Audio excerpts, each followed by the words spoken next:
जय हिंद दोस्तों, आप सभी को अपने परिवार ग्लोबल ऑनलाइन क्लास के यूट्यूब मंच पर बहुत बहुत स्वागत है। आइए यहाँ पर हम लोग जानते हैं कि आज सुबह में क्लास 10th की जो आपको हिंदी की परीक्षा हुई है, उस हिंदी के परीक्षा में जो 100 ऑब्जेक्टिव में 50 ऑब्जेक्टिव बनाना रहता है, उसमें से हम लोग जानते हैं कि आपको कितना सही है, आपको कितना गलत है।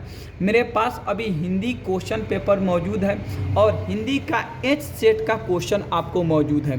तो इसी क्वेश्चन से हम आपको सारे का सारा आंसर चेक करवाने वाले हैं। आपके पास यदि कोई भी सेट मौजूद हो, आप आसानी से उस सेट से क्वेश्चन को मिलाकर आसानी से आप चेक कर सकते हैं। तो चलिए देर ना करते हुए हम शुरू करते हैं। पहला क्वेश्चन पर आते हैं कि पहला आपको क्वेश्चन क्या है।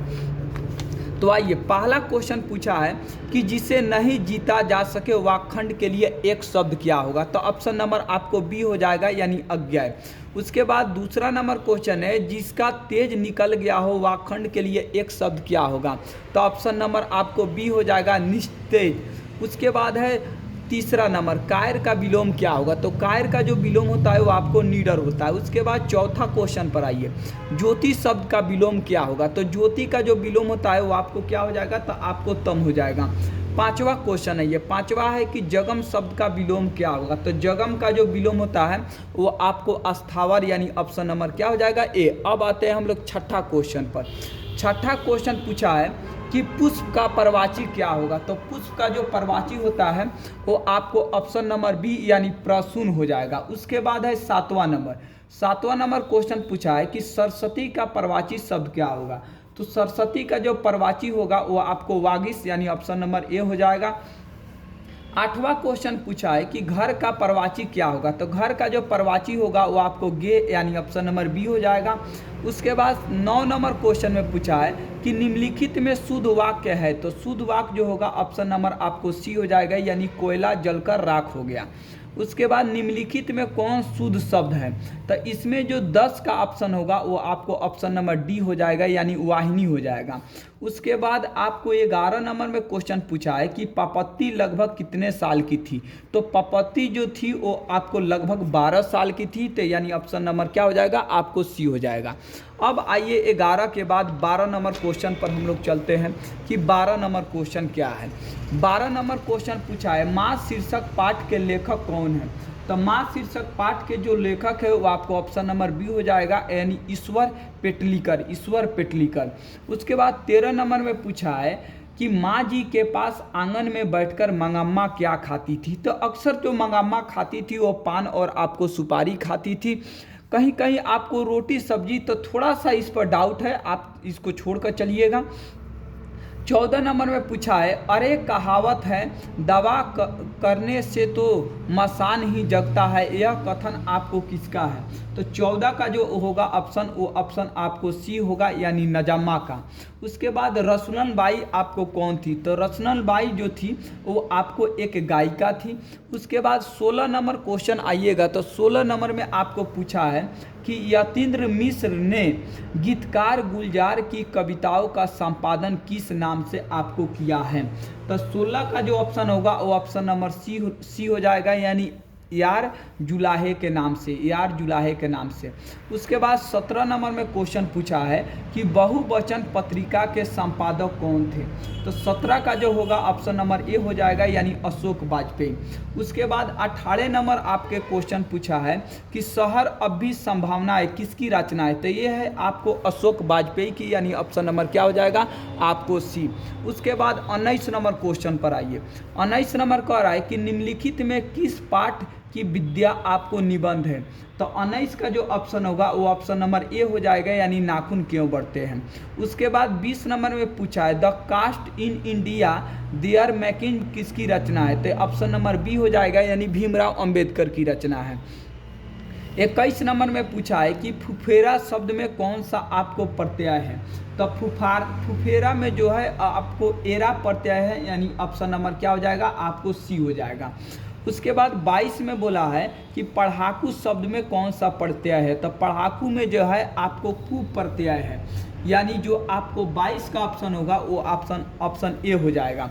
23 नंबर में आपको क्वेश्चन पूछा है कि मानवता किस शब्द का आपको उदाहरण है। तो 23 का जो ऑप्शन होगा वो ऑप्शन नंबर बी हो जाएगा, यानी यौगिक का उदाहरण है। 24 नंबर क्वेश्चन पूछा है कि खलिहान किस शब्द का आपको उदाहरण है। तो 24 का जो होगा और ऑप्शन नंबर आपको बी हो जाएगा, यानी तद्भव का उदाहरण है। 25 में पूछा है कि खटास किस संज्ञा का उदाहरण है। तो खटास जो है वो आपको ऑप्शन नंबर डी, यानी आपको भाववाचक संज्ञा का क्या है, तो आपको उदाहरण है।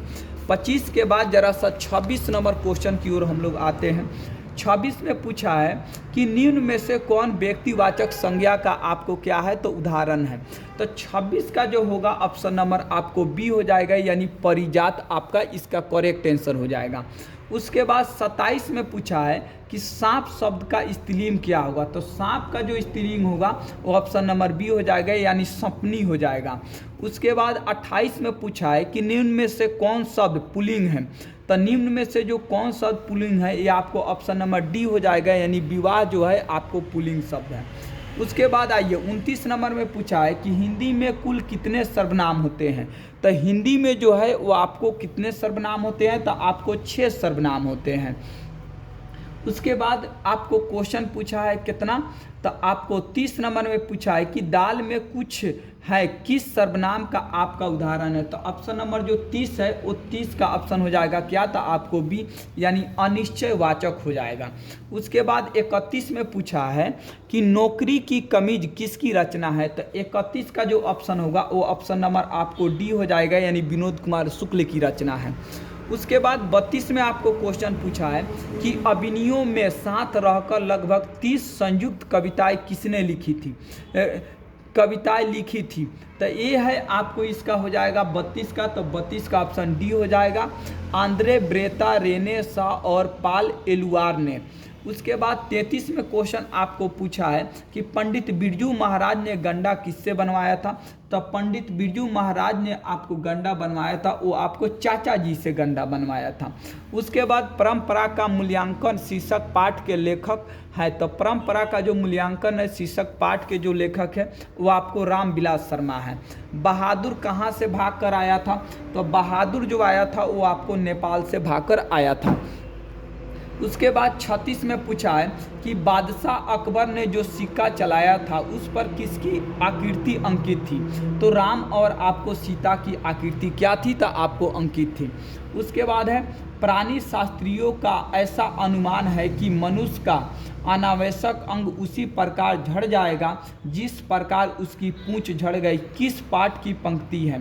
तो ये है जो आपको नाखून क्यों बढ़ते हैं, इस पाठ की ये क्या है, तो आपको पंक्ति है। आइए 37 के बाद 38 पर हम लोग चलते हैं कि 38 नंबर क्वेश्चन क्या है। 38 नंबर में आपको पूछा है कि मैक्स मुलर ने किस रचना का जर्मन भाषा में पदानुवाद आपको किया है। तो 38 का जो ऑप्शन होगा वो ऑप्शन नंबर ए हो जाएगा, आपको मेघदूत। उसके बाद 39 में पूछा है कि नलिन बिलोचन शर्मा के अनुसार महल और झोपड़ी वालों की लड़ाई में अक्सर कौन जीतता है। तो ऑप्शन ए हो जाएगा क्या, तो आपको महल वाले हो जाएगा।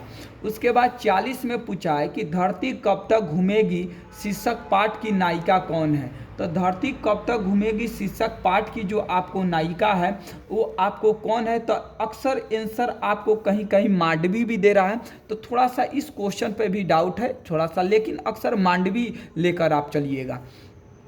41 नंबर में पूछा है कि रामधारी सिंह दिनकर का जन्म आपको कहाँ हुआ था। रामधारी सिंह दिनकर का जो जन्म हुआ था वो आपको सिमरिया बेगूसराय बिहार में आपको हुआ था।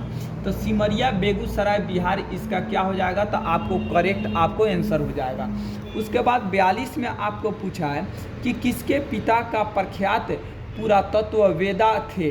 तो ये जो था आपको ऑप्शन नंबर ए हो जाएगा, सच्चिदानंद हीरानंद वात्स्यायन अज्ञेय के आपको पिता क्या थे, विख्यात थे, प्रख्यात थे। उसके बाद आपको 43 में पूछा है कि एक वृक्ष की हत्या शीर्षक कविता के कवि कौन है।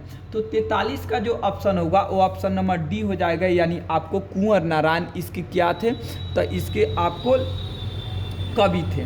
43 के बाद 44 पर आइएगा। 44 में कह रहा है कि जीवनानंद दास किस भाषा के सम्मानित कवि है। तो जीवनानंद दास जो है आपको बांग्ला भाषा के सम्मानित कवि है। उसके बाद 45 में पूछा है कि बीजाक्षर किसकी आपको रचना है। तो बीजाक्षर जो है वो 45 का ऑप्शन क्या हो जाएगा, तो ऑप्शन नंबर आपको ए हो जाएगा, यानी अनामिका की। उसके बाद आपको 46 में बोला है कि रेनर मारिया रिल्के की माता का आपको क्या नाम था। तो रेनर मारिया रिल्के के माता का जो नाम था वो आपको मारिया था। उसके बाद 47 में पूछा है कि जिजीविसा शब्द का अर्थ क्या है। तो जिजीविसा जो शब्द का अर्थ है वो 47 का ऑप्शन नंबर ए हो जाएगा, यानी जीने की लालसा। उसके बाद 48 में क्वेश्चन आपको पूछा है कि बाबा साहेब भीमराव अंबेडकर का जन्म किस परिवार में हुआ था। तो अंबेडकर का जो जन्म है वो आपको एक दलित परिवार में हुआ था। उसके बाद 49 में क्वेश्चन पूछा है कि महात्मा गांधी का निधन कब हुआ था। तो महात्मा गांधी का जो निधन है 30 जनवरी 1948 ईस्वी को हुआ था।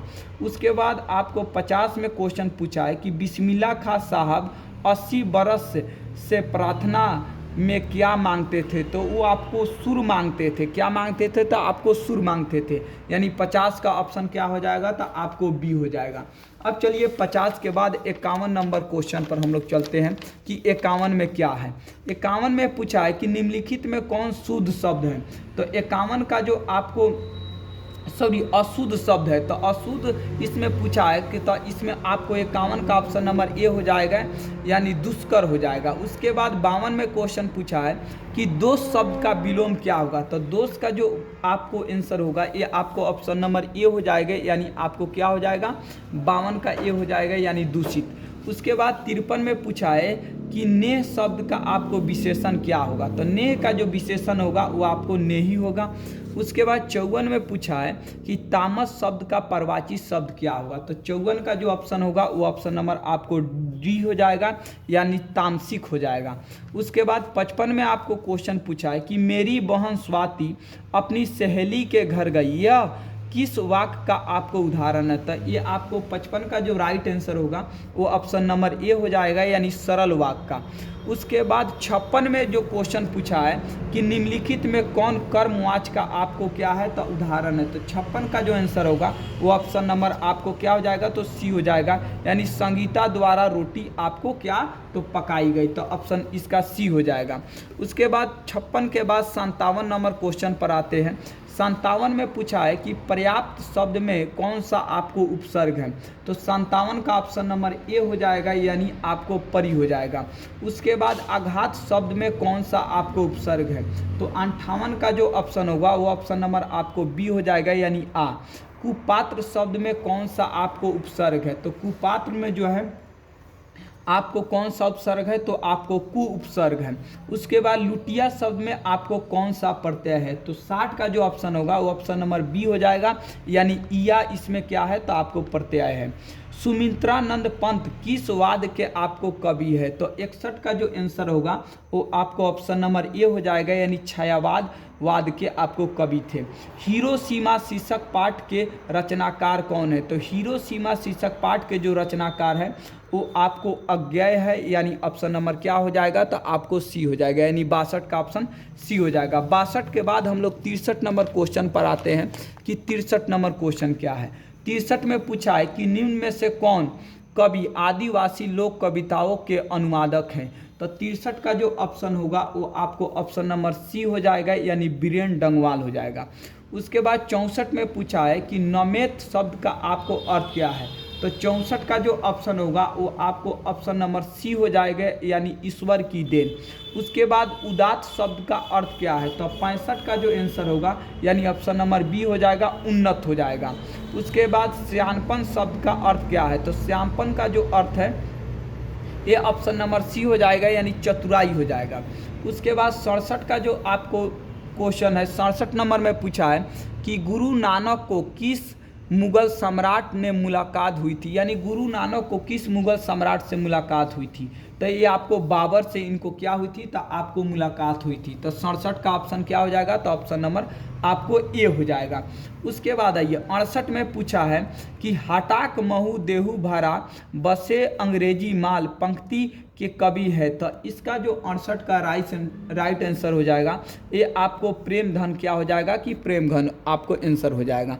68 के बाद जरा सा हम लोग 69 नंबर क्वेश्चन पर आते हैं कि 69 नंबर में क्या है। 69 नंबर में पूछा है कि हस्तलिपि किसे कहते हैं। तो हस्तलिपि उसे कहते हैं जो हाथों की लिखावट होती है, उसे हस्तलिपि कहते हैं। उसके बाद है राखी और कोष्ठ में है साक्षी शब्द का आपको अर्थ क्या है। साक्षी शब्द का आपको अर्थ क्या है, तो 70 का जो आपको आंसर होगा वो ऑप्शन नंबर आपको सी हो जाएगा, यानी गवाही इसका अर्थ है। उसके बाद 71 में पूछा है कि निम्न में से कौन पंचमाक्षर है, तो निम्न में से कौन आपको पंचमाक्षर है, तो 71 का जो ऑप्शन होगा वो ऑप्शन नंबर क्या हो जाएगा, तो आपको बी हो जाएगा, यानी ये जो है आपको पंचमाक्षर है। उसके बाद क्या है कि आपको 72 में पूछा है कि त्र किन वर्णों के मेल से आपको बना है, तो 72 का जो आंसर होगा वो ऑप्शन नंबर आपको बी हो जाएगा, यानी आधा त और र के मेल से ये बना है। उसके बाद 73 में पूछा है कि निम्न में से कौन दीर्घ स्वर है, तो 73 का जो आंसर होगा वो ऑप्शन नंबर आपको बी हो जाएगा, यानी बड़ी ई है। उसके बाद उ का उच्चारण स्थान क्या है, तो 74 का जो आंसर होगा वो आपको ऑप्शन नंबर क्या हो जाएगा, तो 74 का ऑप्शन नंबर आपको ए हो जाएगा, यानी कंठ हो जाएगा।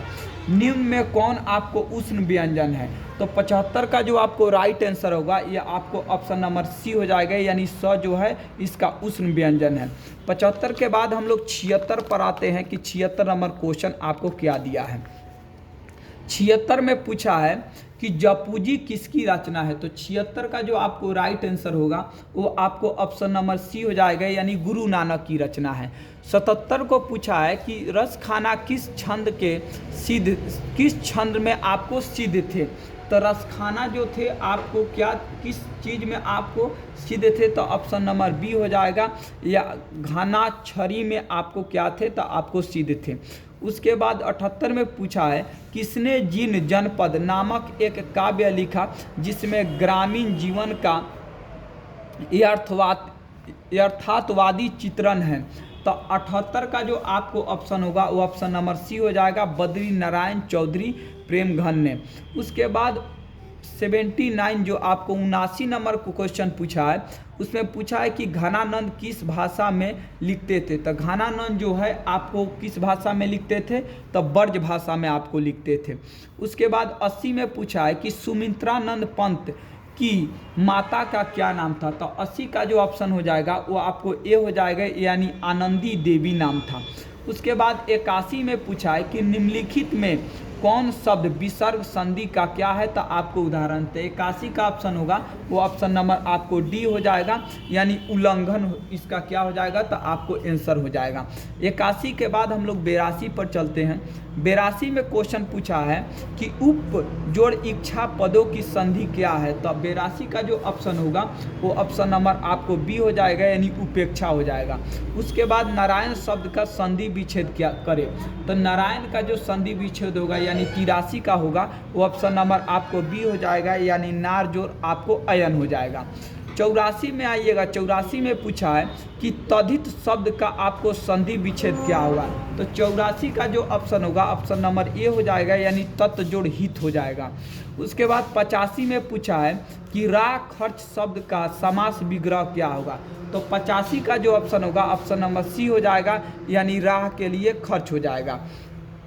उसके बाद 86 में पूछा है कि शरणागत शब्द में कौन सा आपको समास है, तो 86 का जो ऑप्शन होगा वो ऑप्शन नंबर आपको क्या हो जाएगा, तो बी हो जाएगा, यानी संबंध पुरुष तत्पुरुष समास का। उसके बाद 87 में पूछा है कि सक्षम शब्द किस समास का आपको उदाहरण है, तो 87 का जो ऑप्शन होगा वो ऑप्शन नंबर ए हो जाएगा, यानी तत्पुरुष समास का। उसके बाद 88 में क्वेश्चन पूछा है कि दोपहर शब्द किस समास का आपको उदाहरण है, तो 88 का जो आंसर होगा वो ऑप्शन नंबर आपको डी हो जाएगा, यानी दीर्घ समास का क्या है, तो आपको उदाहरण है। उसके बाद 88 के बाद हम लोग 89 पर चलते हैं। 89 में पूछा है कि गर्दन पर सवार होना मुहावरे का क्या अर्थ है, तो 89 का जो ऑप्शन होगा ऑप्शन नंबर बी हो जाएगा, यानी पीछा ना छोड़ना। उसके बाद 90 में जो आपको क्वेश्चन पूछा है कि होनहार बिरवान के होत चिकते पात लोकितिया का क्या अर्थ है, तो 90 का जो आंसर होगा वो ऑप्शन नंबर आपको सी हो जाएगा। होनहार के लक्षण पहले ही दिखाई पड़ने लगते हैं। उसके बाद 91 में पूछा है कि यह घर नवीन का है, यह किस विशेषण का आपको उदाहरण है, तो 91 का जो आंसर होगा वो ऑप्शन नंबर सी हो जाएगा। प्रविशेषण का क्या है तो उदाहरण है। उसके बाद 92 का जो क्वेश्चन पूछा है कि थान भर कपड़ा यह किस विशेषण का उदाहरण है, तो 92 का जो ऑप्शन होगा वो ऑप्शन नंबर सी हो जाएगा, यानी परिमाणवाचक आपको विशेषण का उदाहरण है। उसके बाद 93 में पूछा है कि शाश्वत खाता होगा किस वर्तमान काल का आपको उदाहरण है, तो 93 का जो आंसर होगा वो ऑप्शन नंबर आपको डी होगा, यानी संभाव्य वर्तमान काल का उदाहरण है। 94 में पूछा है कि निम्न में कौन वाक्य अकर्मक क्रिया है, तो 94 का जो ऑप्शन होगा वो ऑप्शन नंबर आपको बी हो जाएगा, यानी प्रेमा सोती है, प्रेमा सोती है। 94 के बाद 95 में आइए। 95 में पूछा है कि खरगोश बिल से बाहर निकला, इस वाक्य में कौन सा कारक है, तो इस वाक्य में जो है वो आपको आपादान क्या है तो आपको कारक है। 96 में पूछा है कि जिस छंद में 4 चरण और प्रत्येक चरण में 16-16 मात्राएं होती है उसे कौन से छंद आपको कहते हैं, तो इसका जो ऑप्शन होगा वो ऑप्शन नंबर सी हो जाएगा, यानी चौपाई। उसके बाद 97 में पूछा है कि जहां वर्णों की एक या अनेक बार आवृत्ति हो वहां कौन सा आपको अलंकार होता है, तो 97 का जो ऑप्शन होगा वो ऑप्शन नंबर ए हो जाएगा, यानी अनुप्रास का क्या होता है तो आपको अलंकार होता है। 98 में पूछा है कि किसे हम वर्गीय व्यंजन भी कहते हैं, तो 98 का जो ऑप्शन होगा वो ऑप्शन नंबर ए हो जाएगा, यानी अस्पर्श व्यंजन को। 99 में पूछा है कि निम्न में कौन अल्प प्राण आपको व्यंजन है, तो 99 का जो ऑप्शन होगा वो ऑप्शन नंबर आपको डी हो जाएगा, यानी फ को कहते हैं। उसके बाद 100 में पूछा है कि निम्न में कौन आपको महाप्राण है, तो 100 का जो आंसर होगा वो ऑप्शन नंबर क्या हो जाएगा, तो आपको ऑप्शन नंबर सी हो जाएगा। तो आप कमेंट करके बताइए कि आपको 100 में से कितना आपको ऑब्जेक्टिव है। अगर जिसको लगता है कि हम एच सेट का बताए हैं, अगर दूसरे सेट का भी अगर उन्हें ज़रूरत है तो आप कमेंट बॉक्स में ज़रूर लिखिए।